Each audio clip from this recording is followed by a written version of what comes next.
Limit എന്ന ചാപ്റ്ററിനകത്ത് most important ആയ ഒരു ക്വസ്റ്റൻ ആണ്. Limit extend to 0 sine x by x equal to 1. നമ്മൾ കാൽക്കുലസ് എപ്പോൾ പഠിച്ചാലും അത് കറക്റ്റായിട്ട് കണ്ടന്റുകൾ മനസ്സിലാക്കി പഠിച്ചാൽ മാത്രമേ നമുക്ക് അതിനകത്ത് ക്വസ്റ്റ്യൻ കിട്ടുള്ളൂ. അതായത് വെറുതെ കുറച്ച് പ്രോബ്ലംസ് ഒരിക്കലും നിങ്ങൾ പഠിക്കാൻ നോക്കരുത്. ബേസിക് ആയിട്ടുള്ള ഓരോ ഫോർമുലയും എങ്ങനെയാണെന്ന് കറക്റ്റായിട്ട് മനസ്സിലാക്കി പഠിക്കാം. ഇവിടെ നമുക്കറിയാം ഈ മൂന്ന് ഈ എക്സും ഈ എക്സും ഈ എക്സും ഒരുപോലെ വന്നാൽ മാത്രമേ അത് 1 ആവണത്. അപ്പൊ നമ്മുടെ ഒരു ക്വസ്റ്റ്യൻ എന്ന് പറഞ്ഞാൽ limit X tend to 0 sine 3x by x ആണ്. ഇവിടെ നിങ്ങൾ നോക്കിയ മക്കളെ, ഇവിടെ ഏത് നമ്പറാണ് കിടക്കണേ? 3 അല്ലേ? അപ്പൊ നമ്മൾ ആ ക്വസ്റ്റിനകത്ത് ലിമിറ്റ് എക്സ് ടെൻഡ് ടു 0 ഈ ആദ്യമേ ഈ first one sine 3x by x question അങ്ങനെ തന്നെ ഇറക്കി എഴുതും.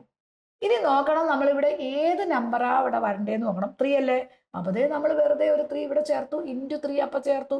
മാത്സിനകത്തൊരു പ്രത്യേകത, ഏത് നമ്പർ വേണമെങ്കിലും നമുക്ക് മൾട്ടിപ്ലൈ ചെയ്യാം, അതേ സെയിം നമ്പർ കൊണ്ട് ഡിവൈഡ് ചെയ്താൽ മതി. ഇനി എക്സ് ടെൻ ടു 0 എന്ന് പറഞ്ഞാലും 3x ടെൻ ടു 0 എന്ന് പറഞ്ഞാലും സെയിം അല്ലേ? അപ്പൊ നമ്മൾ ഈ നമ്പർ ഏതാന്ന് നോക്കുക, ആ നമ്പർ ഇവിടെ നമ്മൾ ചുമ്മാ അങ്ങ് എഴുതിയാൽ മതി. അപ്പൊ നോക്കിക്കേ, ഈ 3 നമ്പർ, ഈ നമ്പർ, ഈ നമ്പർ, ഈ നമ്പറുകളെല്ലാം സെയിം ആയി.